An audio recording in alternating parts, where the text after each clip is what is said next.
She inspired you to... So, yeah. And I looked and I was like, yes, this is what I definitely see for myself, but I could never afford that training over there. It was completely out of reach. Right? I bought it for $300 Maybe from somebody was reselling. my trainer. They were literally taking machines from the AliExpress, maybe customizing it or something and selling for much more. Oh, they were hunting you. Yeah, they were hunting me. I was like, whatever, I'll just do what I always do. And even if the Russians win, it's okay. I'm there for contact. Everybody's so nice to you, right? They're fishing. They're fishing. I feel like these people don't even understand, what stands behind all of this. Create your own pigment line. And what is your advice to those who are still just a beginner or like trying to figure out this industry and what do I do? Like, just calm down, okay? It's so fake. Don't worry. This is the PMU Space Community Podcast. Here we have real, honest talk about ups and downs and how to grow as an artist. Level up your skills and build a beauty business that actually lasts. PMU Space is where your progress begins.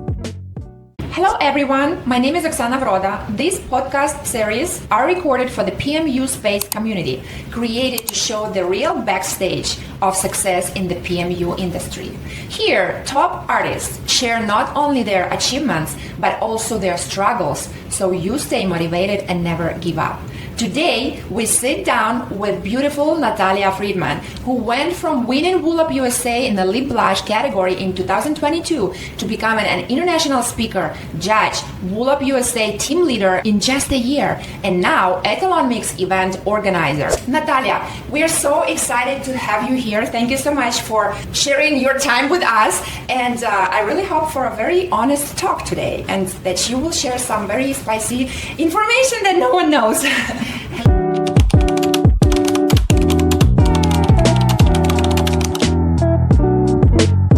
Hello, Oksana. It's my pleasure to be here. Always to do anything with you in this industry. It's a pure pleasure. So yes, I'll be very honest with everything, and you know that we can talk about absolutely any topic when it comes to Good to know. Okay, I have a little warm-up for you. A little warm-up game, rapid-fire questions. Are you ready? Question. Okay. Like a short answer. Short answer. Yeah, and fast. It doesn't have to be short, but it has to be fast. Okay. Pigments, hybrids or inorganic? Hybrids. Favorite PMU event you visited? PMU World. Aww. The PMU tool you can't live without? Ballard Air. But it's going to be discontinued. Aww. Lip blush or powder brows? Both. Good to know. Name 3 people from PMU industry that inspire you the most. Myself. Yes, that's a really good answer. 3. Just 3? That's crazy. Danny. Aww. Oh my gosh, I can't do it fast. Me, and me. Me, Oksana, and Danny. Aww. Lena, Lydia. Who else? All of you, beginners, artists. You inspire me freaking the most, for real. Oh, that's a nice answer. Judging or speaking on stage? Speaking on stage. Gotcha. USA or Poland? USA. Artist or trainer? Trainer. Your dream stage to speak on? My backyard patio. Giving concerts to people, neighbors? Yeah. Okay, accepted. One word that describes you the best? Empath. Aww. Let's move on and start with your beginning. So tell us a little bit about your background. Where are you from? How did you start in PMU? And yeah. Okay, so my story is goes all the way back when I was in high school, I would say. This is where I can really start talking about my journey as PMU artist, because I was always the girl who liked fun, who liked to do things that come easy. Yeah, I knew that I wanted to have a good life. I knew that I wanted to make money. That was the essence of everything. But unlike my colleagues from high school, I did not want to go to medical school. I did not want to go to be a dentist or a nurse or take that route, because for me, I'll tell you why, it was too many years in the university, too much studying, too many exams, and I knew this is not for me. I knew that I have to make things work for me faster, easier, and just shortcut everything. And everybody always knew me as kind of like an old soul, and I really didn't care for comparing myself to others when it came to, like, oh, you're going to like medical university. Just didn't want to do this. So then cosmetology came up in my city, and cosmetology, normally it was like a regular school, right? Like for 10 months or so. But in my city, they opened in the university, they opened cosmetology as a bachelor degree. And this was like, okay, bingo, I'm going to do this because it gives me the higher education level. Plus, I like it. And I always liked doing something with beauty, whatever it was. I was in the dance community. We used to dance ballroom. So I was around dancers. I used to help them get ready. I was dancing myself, but my dance partner broke my heart and left to study medicine in Ukraine, actually. Oh, really? Yeah, so that was the end of dance for me, but I still like to stick around. And so I decided cosmetology is something that I could do and see myself in. And over there you have different paths, right? Like you can be an esthetician or even injector in Poland. After this studies, you can be doing Botox, fillers, so on. So I thought, okay, this is it like one of the kind? I don't know any other countries that have like university in cosmetology, or maybe now, yes? Yeah, obviously those studies were not only about beauty, right? Like we had many other, I would say, we call it subjects, right? Yeah. But here it's not called like that. So we had a lot of biology, we had labs, we had chemistry, a whole bunch of stuff related to, being able to have bachelor degree, right? So it was 3.5 years of education. And did you enjoy it? Yes, I did, but it was super easy for me. It was so easy. I would literally sit down there and I'm fast up, hurry up. Like it's so easy, it's so long. Yeah, that's why after the first year of studying, like every day, week time, I switched to weekends, and then I did it on the weekends, and I worked. So I started working in a dental as an administrator, and then I already started to do little things here and there with beauty, makeup, nails. I learned lashes. Those are little things that help you build the skill. And some clientele too. Yeah. So I could never complain. I was okay. And we're talking about age like 19, 20. And I already had my first baby when I was still in school. Almost finished. Yeah, like half a year before. Oh, really? I finished. I had my first son. Yeah. So. And your husband, he is also from Poland. So. My husband is mixed, so he's originally from New York. He's born in New York, raised in New York, but he moved to Poland, and that's where we met, and that's where we lived from the beginning. Okay. Yeah. And so during my university time, I was traveling to a bunch of conferences, beauty related, not permanent makeup, but just beauty expo shows like this. And I always looked at where can I make the most money? what is the this most... girl is focused. Yeah. Proper things. No, obviously, I just wanted a good life, yeah? Like I'm not saying I never had a good life.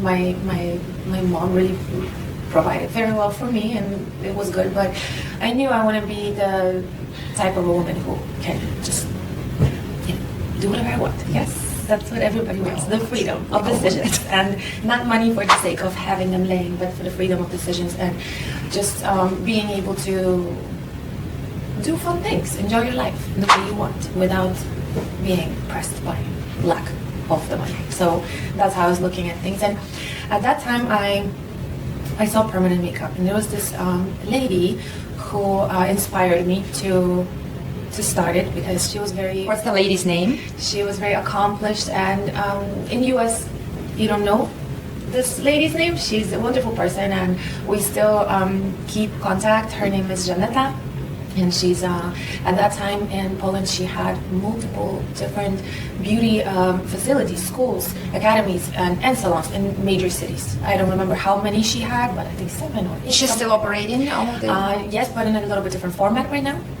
because she surpassed that level of definitely not doing permanent makeup anymore. So I just remember seeing her, and she had the most beautiful booth, all built out with the lights, with like what you see here, even in the conferences, it's not even comparable to how those things looked back then in Poland. So she inspired you to... So, yeah. And I looked and I was like, yes, this is what I definitely see for myself, but I could never afford that training over there. It was completely out of reach, right? Like as a 20-year-old, someone who's just starting out... Do you remember how much was it? So the training back then in Poland, just the basic training, without the machine, without the supplies, nothing. It's just, we're talking like a 6-day beginner class, and that's how they were teaching over the course of like full week. This class was at around 7,000 Polish zloty, which divided by 3.6 in dollars, right? Seems like not much, but the regular So like around $2,000. yeah, regular monthly salary for a Polish person would be 2,000 Polish zloty. So it's like 3 months of your work as a young person, right? Starting out. So it's 3 months of your work, but obviously you cannot save 3 months. Exactly. You still have right? expenses. Expenses, exactly. So that was completely out of reach, and plus on top of that, the machine at that time, especially from them, the one that they were selling, was expensive. The machine alone costed $3,000, so 10,000 in Polish money, and plus, buy pigments, setup, everything else. It was out of my reach completely, but it stayed as an option, and I always looked into it. So fast forward to New York. Right after university, I moved to New York, and I don't think I really thought much of what am I going to do. You know, when you're this young, 20. And you just had a baby, 22, right? Yeah, I was 22 and I moved to New York. And Guys, thank you so much for watching this podcast. We put our heart and soul into it to make it interesting and motivational for you. Please give us your support, like and follow so more artists can see it. Thank you in advance. Love ya. it's so funny how right now I look back at my way of thinking, and I really did not consider what my future would be like. I wasn't planning, I was just go with the flow type of person. I came to New York with the thought like, oh, it will be fine, of course it will be fine. I mean, what else? What can go wrong? Nothing can go wrong. Like, I am myself, I'm gonna do just fine for myself. So, my mom, my parents, they asked me, what's your plan? What are you gonna do? What's your next step? Just like adults think. But me, I don't know, I'm gonna go there, I'll see. But you had a husband. Yeah, I had a husband, yeah, of course, and we moved. So I just started out working in whatever salon next door, and at that time, my bachelor's degree for cosmetology meant absolutely nothing because it's not from US. So I was very discouraged, that I cannot even go and apply for a normal job for a regular beauty salon that I like, that I want to be a part of. It was more of like, okay, we have to deal with immigration, we have to lay low, work for cash, because now fast forward, I think I was so stupid because everybody works for cash, and even if I went to the most exclusive salon in the city, I would have been accepted, But at that time, I was very everything has to be legal. I don't know this country, I don't want to get in trouble, right? Did you speak English at the Yes. moment when you moved? Yeah, I did, and I'm very thankful for this. Your English is really good. Yeah. It's amazing. It is. Like, you cannot even tell that you are not like native. You didn't grow up in. Yeah, this is thanks to my States. mom. She signed me up for extra English course ever since I was 11, and I was going there every Saturday, 4 hours classes. And here's a fun fact. This is how I met my husband when I was 18. So from 11 years old until 18, I was going there every semester, every year. And my husband was my last English teacher, native speaker. Yeah, that's how we met. So How many years is he older than you? he's a little bit older. He's a little bit older. Okay. Yeah. So He doesn't look not so that much older, Yeah, though. me and my husband, Yeah. everybody knows us, and nobody ever says that we have any age gap. But yeah, we do. It's not crazy, but there is some. So But you started in New York as a cosmetician, or yes, I started to do manicure. Yeah, nails. I love nails. I never liked eyelash extensions. I learned them because it seemed to me that it's going to be in terms more of money. Mhm. Yeah, a little bit more expensive. And at that time, Russian manicure, like what we have now, was not even that popular. Nobody wanted it. Everybody wanted just a regular, quick manicure. American style. Oh boy, it was crazy.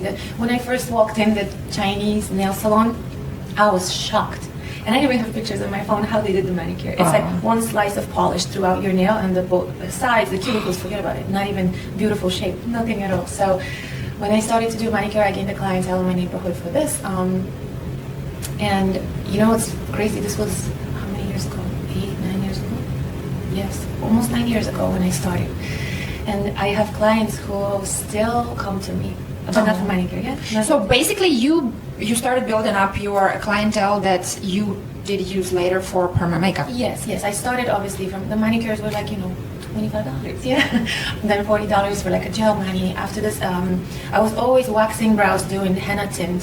I was doing the makeup sometimes, and those lashes just here and there, you know.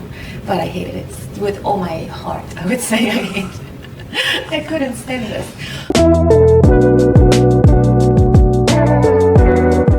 But after this, I just prayed that I can just stop doing this. And you know, I saw that this lady that I was once so inspired to learn from in Poland, I saw that she advertised that she's coming to New York to teach a class. And it was a year after I moved into New York, and I saved a little money from that manicure. And her price for the class was the same as she charges in Poland. So right now, living and earning in New York, I was completely able to afford this, and I was like, okay, this is my moment to go and start doing this. That's how I started in 2017 in October. So, yeah. Did you start right away working with the clients, or you had some period of like adaptation and trying? Like, I was ready. I loved permanent makeup from the very beginning. I don't know if this was because I was already used to like customer service, having contact with clients, the fact that I was doing those henna brows and tint and shape and waxing. So it came super easy for me, and I still have my latex from the beginner training. I just You have? Yeah. And they're almost about to crush, like, you know, they dried up. Yeah. But I have it because they're not bad. It inspires me. Oh, mine were bad. Oh my gosh. Well, I didn't have a really good course, the fundamental course. And basically I was just like given the latex and the machine and just like do. And I was watching like she was taking her clients and doing the procedure and like, okay, so now you have latex and machine and pigment, practice at home. So nobody like really literally put my hand the proper way and everything. So right. my class was worked. pretty quick too. It was just a 2-day brow training. I had 2 models. First day, you know, quick theory, only basics, not going into detail, more so like, this is mineral pigments, that's what you have to use because they're safe, and trust me with that, like things like that. Yeah, this machine. Without a lot of explanation. Yeah, nobody talked about stroke, nobody talked about pigmentology. I spent $3,000 on this machine, and it was the type, I don't know if you ever had this one, where you buy needles separate and then the little like tips. Jiansan or something, no? Because not I had that one. Jiansan. I had that too, yeah, but this one was a little bit different. It was like a German production. A lot of people had this type of machines. And you had to screw it out, put the needle, put the cap, put everything. And it was hard to get those products too. I had to ship them from Europe, and I was like, no, this is something else. And they were not safe also, because they didn't have a safe membrane, nothing. No membrane. Like for contamination. Yeah, very interesting. But you're supposed to like take everything off and like sterilize it or clean it, disinfect. It was just a different type. But, you know, somehow I bought all of that stuff and I started. So yes, I felt like I was ready to take on clients and I was excited. But going from doing manicures for $40 and then you want to sell a $400 brow service, you know? And I didn't want to lowball the prices from the very beginning, but I kind of had to. So we set the price at around like $400 for the first session of brows. But that was including touch-up in a month, you know, and then slowly we were raising, and I realized that I have to give a cheaper price to begin with because no one's signing up. So I was ready to work. I was like... Did you work in some salon or you rented a studio? I worked in a salon from home? Down the block, 5-minute walk. And I love the owner, Olga. She was very good to me. Like, we really liked each other, and I used to like to come there, but it's definitely not a place that I... envisioned working at. Like, I don't want to say anything bad, right? But definitely I was like, what's going on here? Why am I even here? Yeah, like I like the people, but it's not about who you like. Like I wanted to do this job because I wanted to have a nice life. I wanted to make good money. I wanted to see myself in like more of a luxury, prestigious type of setting, at least for work, right? Like you want to come to a beautiful place. But this was a little bit hard to break through. The neighborhood was also of cheap people. And New York is very interesting. It's definitely, New York broke my heart a little because I envisioned something completely different. And I think the majority of immigrants have this vision that I'm coming to the United States. I'm going to be, you know, walking on the streets of New York, like everybody will be offering me jobs for a lot of money. Yeah, it's gonna be so pretty, like in Home Alone. Yeah, like that's the vision. The Coca-Cola trucks are gonna be driving beautifully lit up in the Christmas. No. You're in Queens. You see homeless. You see garbage everywhere, rats and roaches. Yeah. So how long have you been in this salon? In that salon, I worked for it was 2017. 2.5 years, about 2.5 years I was working there. And then I was thinking to myself, no, this is enough, I gotta go. And I remember looking online, and what was the most prestigious permanent makeup studio in New York? It was Nadia Afanasieva Eye Design. Yeah, that was like the top of the top. I looked at. And we're talking about the year 2000, yeah, 2018, 2019, somewhere there. There was not too many people back then, and Nadia's studio, she had these prices. I was like, whoa, I wish I could charge $1,000 for eyebrows, right? It was like, who even pays? So did you reach her out? No, because I still did not have like technicalities. I did not have my license and working permits because I was still in the immigration process, right? So here is like, this is very true and honest. I think like everybody starts somewhere. Some people work out of their basements, right? I never did out of the basement, but you know what I mean by that. Not to play anyone down. There's nothing wrong with basements, but it's just that sometimes we start without working permit, without legal papers, and everybody went through this period. So I had to wait until everything was done, and only after I was like, okay, now I have all my work permit, license, all of that. So like you can't apply for like New York license for tattoo if you don't have your immigration status, if you don't have your social security, right? You just can't. There's no option. So in the meantime, I was practicing, and you mentioned giant sun machine, right? So me and my boss at the time, we sat down and like, okay, we gotta figure out the machine stuff. And we went on AliExpress or some Alibaba or whatever that was. Yeah. And we ordered a bunch of machines in a different price range. So we ordered giant sun, I think it was like $15. I don't know. I bought it for $300 Maybe from somebody was reselling. my trainer. Oh, your trainer. Yeah, that's what they used to do. They used to think that they're not going to get caught. They were literally taking machines from the AliExpress, maybe customizing it or something and selling for much more. So we bought a bunch of machines, $10, $15, for $30, for $70. The most expensive one was the Biomaster. You remember that? Yeah, it was, I think, $170. I think that's what we went up to. And it all came. We were sitting there with no clients, but we were just practicing on latex, trying to figure out. In the meantime, my boss went to Belarus and took a nice training over there because that's where she was from. I think she took a class from Ramazanova. Yeah. So she came back with some knowledge that we're going to learn from each other. I was all about the forums, like Facebook groups, and trying to catch some knowledge, learning from YouTube videos. There's not too many of them, like 3, who would teach some education online. And so we just tried and waited. And when I got all my documents, I was like, okay, now I'm ready to.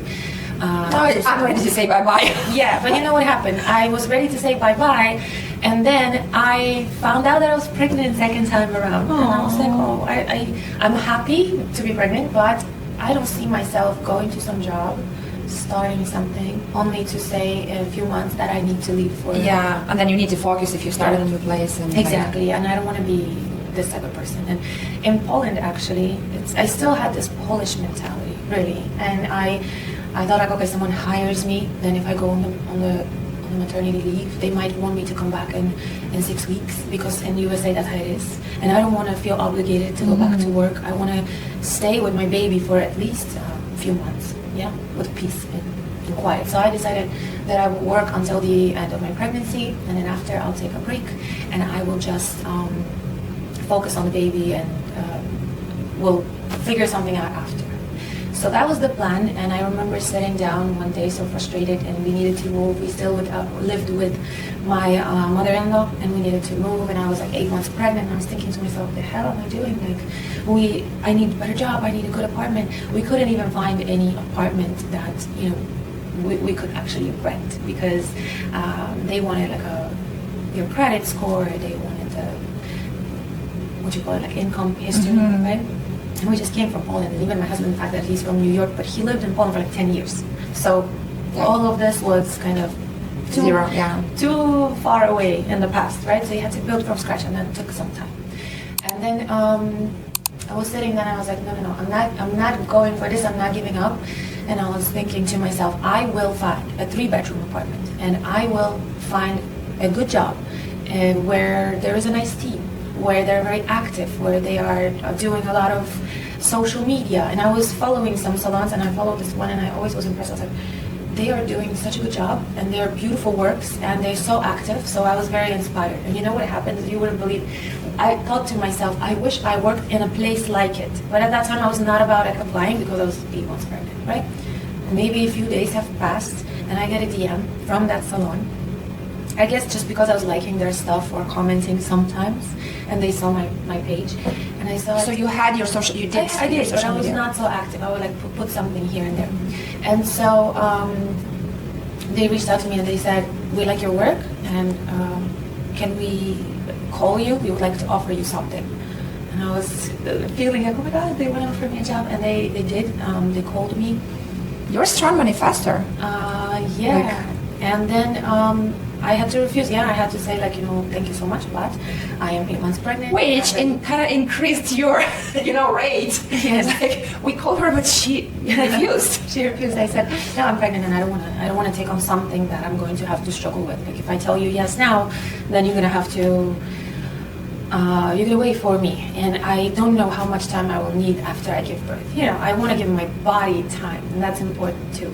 So the guy asked me, okay, so when are you delivering the baby? And I said January, and he said, okay, that's it, end of story. January 8th was my scheduled C-section. He calls me like maybe January 20th or something. Are you ready? He said, how are you? Good, thank you. He says, okay, so are you ready to come to work? And I said, I was not ready in January 20th, but I was ready in February 20th. I said, give me 1 more month.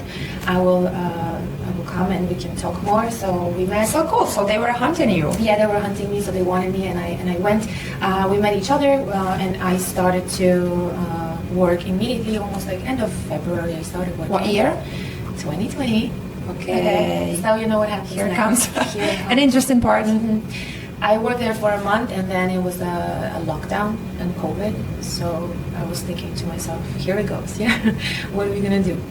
But actually, COVID was amazing time in my life. I'm so happy for COVID. Like, I don't know if too many people are as happy that it happened as me. I know people lost their loved ones; they got sick. So no, I'm not talking about that aspect. But career-wise, COVID time was good to me. And why? crazy as it Tell us sounds. more. Yeah, first of all, when it happened, the lockdown, I was like, okay, so I don't have to rush to go back to work. I don't have to leave my baby. So it gave me extra time. It was until July. From March till July, the salons were on the lockdown. July 14, I remember the day when we reopened in 2020. And that time I chilled and I stayed home and I did not even try. But after they open back up with the restrictions, with everything. But I'm like, okay, you're trying for people to stay 6 feet apart in the lines in the stores, right? And now you're allowing them to lay on a cosmetic bed when you're literally like this. Yeah, so it kind of doesn't make sense. But whatever, we use the gloves. Normally we do that regardless, right? Yeah. So after this, all these women, we have to understand, like, honestly, the situation that a lot of immigrants work for cash. A lot of women were unemployed, right? And they were getting the checks from government, which were pretty high. So now, permanent makeup from the service that was first too expensive for everyone, it became very affordable. Yeah, because they were getting extra money, and a lot of them still worked, but they worked for cash. But because they were able to get that assistance, they were taking it. So Why not? Why not? Exactly. So now we got an influx of the clientele, and it was so many women that I was booked and busy 3 months in advance. Wow. I was taking, and I'm not lying or exaggerating, normal day of work, it was 5-6 clients for powder brows.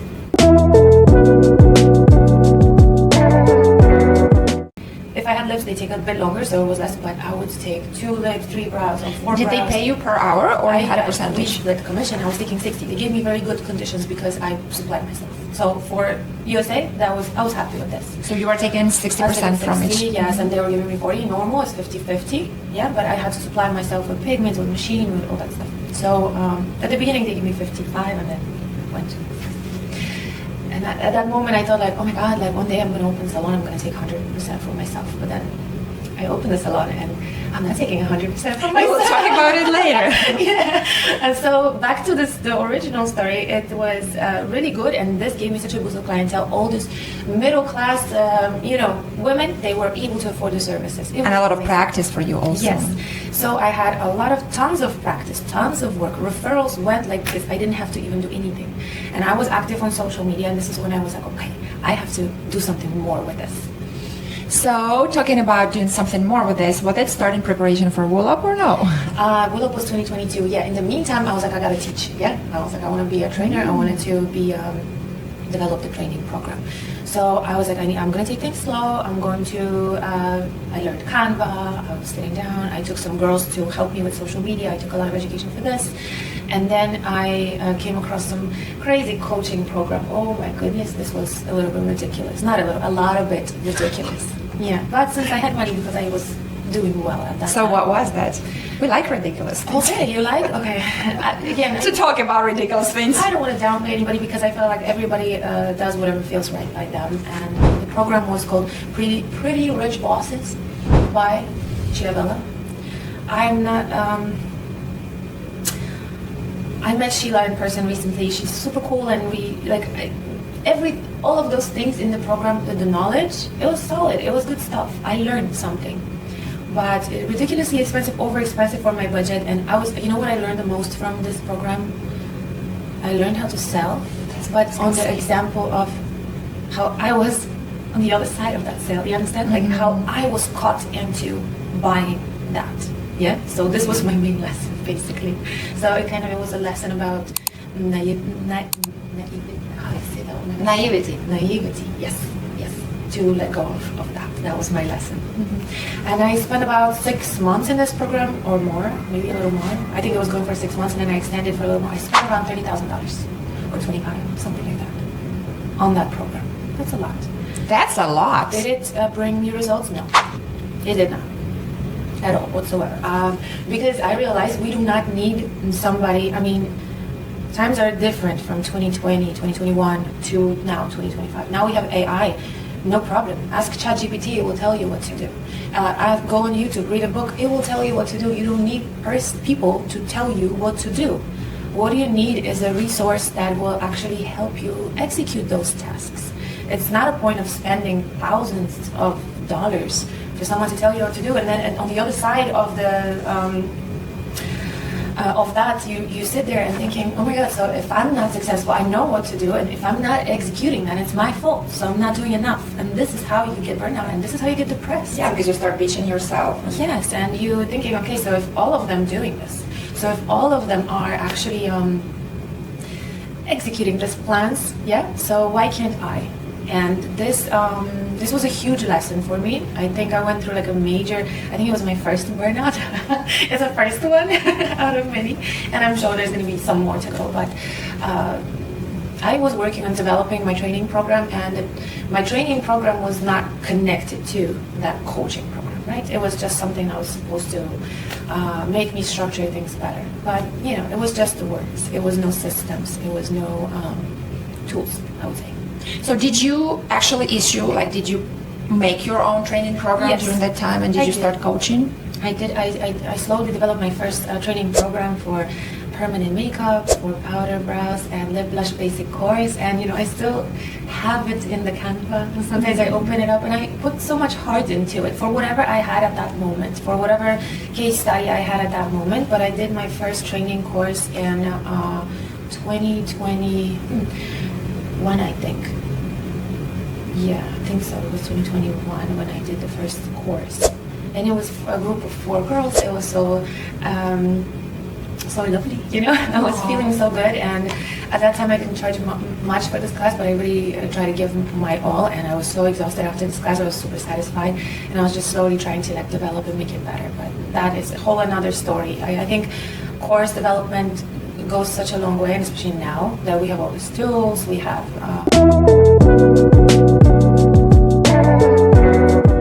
Was when I felt like, okay, so I started to teach a little bit. I feel confident in my skill. I did all those clients in COVID and post-COVID, and people love me. I like to see my results. Let's go. Yeah, so WULOP, I was like, why not? I mean, I will try. I will go and see what happens. I did not go to win. I will be honest. I did not have a mindset that I am going to score a place. At that point, I saw myself more as, okay, I'm good, but so many girls are good too, or better, and I don't know who's going to compete. And my friend told me, have you met Kasia, my friend? I don't know if you met her. I think I just saw her on your stories. Yeah, so she's my little gangster. Yeah, she's a permanent makeup gangster. She's very raw, and she was like, fuck this shit. I'm not gonna compete. What do you think? Who's going to win? Probably some Russian. Like, you're not going to win. It's those Russians. They're all together. They support each other. They're all over. You'll see they're just going to like put their own, you know? That's how the mindset was. And I was like, okay, whatever. I don't care. I want to try whatever. So we went to WULOP, and from New York to Miami, I traveled with 2 models. I found them in the salon that I was working. They were lash clients, and I saw them. They were 2 sisters, so beautiful, Polish girls. And I was like, it was so weird. Because Why 2? You signed up for 2 categories. Right? Yes, for powder brows and for lip lash. So I prepared myself how I thought. Like, nobody helped me, nobody coached me into it. It was just how I thought I should prepare. So I just thought, okay, let's test if they're okay with me. So I did with like a dry needle. I run through the lip, through the brow. I applied a little secondary anesthetic on that skin to see if they react, if they get red, if they get swollen. They were fine. I gave them all the pre-care. We went for like 3 months before. We did like a shaping a few times. Every time they came for lashes to the studio, I attacked them. I sent them for facials before. I had their lashes done before, really just to make sure that they look good, that they feel good, and that they're excited for this just as much as I am. So they got a lot of extra treatment here. And I took them to Miami for WULOP, and I was so excited being there and doing the procedures, but I trusted my skill. I didn't want to overthink it, really. I think this helped me to win and to be relaxed into the process, because I was like, whatever, I'll just do what I always do, and even if the Russians win, it's okay. I'm there for context. And my friend went with me to that WULOP, and I told her at the beginning, I said, girl, if I'm not going to see you that much throughout the conference, don't be mad, because if I'm not going to win the championships, at least I want to come out with something. So I want to get some contacts, I want to meet people, I want to put my face where it needs to be in order for me to grow in whatever way it happens. So she's like, okay, cool. And we went, Was it your first conference and competition? First time ever, yeah. And I loved it. I mean, when I won this first place, when they read my name, it was like on another level type of emotions, and you know this, right? I know it's crazy. It's crazy, and I didn't expect it either. It was like, just go and check the level. I wanted to know where I am. Right, where you stand in the other competition, see what happens. Yeah. But when my model for lips, when she came out of the judging room, everybody came up to me, and they were like, "Oh my God, your work is so beautiful! Like, girl, this was like the best lips," and not from jury, but from like other participants, and everybody came looking at her staring. I was like, okay, I have some feeling that this is going good. So I just felt something that maybe I'm really going to win, and I saw my work. It was so pretty. So maybe I'm really going to win. I was exhausted. I was tired. I was sitting there with my friend. We went to eat, and I couldn't even talk. That's how tired I was after all of this performance. But my friend was like, yeah, you're going to win. I'm like, okay, so it's not Russians. Saying that I'm going to win. So I break your theory. Yeah, so the gala was like the magical moment, because I sat down there and they're reading all the other categories. For powder brows, I liked my work too. It was pretty, but I didn't get such feeling from it that I'm like the top. But also my model had a pimple like right smack in the center, so that kind of looked reddish. Yeah, and I was sitting there, they're reading the lip blush category, 3rd place, and I'm thinking it's going to be me, you know, I'm thinking, oh, maybe the 3rd place. And I'm like, let me go pee, because when I go to pick up my trophy, I want to look skinny on the picture. So I went, they're reading 3rd place, and I'm like, okay, 2nd place. And my thoughts, crazy. Let me chew the gum, because when I pick up my trophy, so you were actually visualizing, I guess. And you knew that this moment was coming, so you were like preparing it. Let me take a gum, because when I go, I'm going to hug with people. I need to have a fresh breath. Yeah. And then they're reading the 2nd place, and it's not me. So I'm like, okay. It's the worst, because like then you were either in or you just you're not like. So then I was like, probably I'm not on the 1st place. It's okay. And then I'm going to pick up a drink. So I went. I got a margarita, because right there. And the guy's name, the bartender, his name was Will. And he passes me this margarita, and I'm like, Will, can you will it for me? He's like, you got this. And I went with this drink. I sat down, and they're reading my name as the 1st place. And I feel something right now as I'm talking about this, because it was so magical. And then I turn my head, I look at Will, and he's like, you know, like this, cheering from the bar. And yeah, it was crazy. So what was that? Like, you won 1st place. Yeah. You started your preparation for Turkey Grand Finals. Yeah. I personally met you and your beautiful husband, your beautiful couple in Turkey just just like that, Passing like each other, yeah, like a small talk. And I was like, oh, what a cute couple. So you went to Turkey. What was that for you? Like, was it like, because it's like huge, massive. So first of all, I missed my flight to Turkey. I don't Oh know my if I gosh. told you the story. Yeah, I missed my flight. I went to, I booked the tickets, and it was 12 p.m. Yeah, whatever day, 12 p.m. And my crazy Polish thinking, p.m. is at night. We figured it today. You have some thinking about hours. p.m. is at night. Yeah, p.m. is late. Yeah. Sleep. a.m. is morning, p.m. is night. So I went to get a massage. Can you imagine? I'm laying down having a massage when I get text and it's like, you missed your flight. And I'm like, oh my God. So then how am I going to get to Turkey next day? I have to compete. Watch the full episode through the link below or scan the QR code. I've seen many different teams there, right? Some people play solo. Some people go to Turkey, right? And then they are, okay. You opened your own salon in New York. Always time to look into something. And I can't stay in somebody else's. Even though in Poland, PMU is like super on a high level now, and there are like so many trainers, and it's like widespread. The people from overseas, the trainers make money and they're happy. She ghosted me. What brings you more income in your salon? Like trainings, sessions like with the artists, or maybe your staff? You wake up at night, you're like, oh my gosh, check the email if something's sold, if people... Why do you think it's just like getting so slow? Stop lying to the students. It's truly the matter of marketing. People got into permanent makeup based on this false advertisement. This is the PMU Space Community Podcast. Here we have real, honest talk about ups and downs and how to grow as an artist. Level up your skills and build a beauty business that actually lasts. PMU Space is where your progress begins.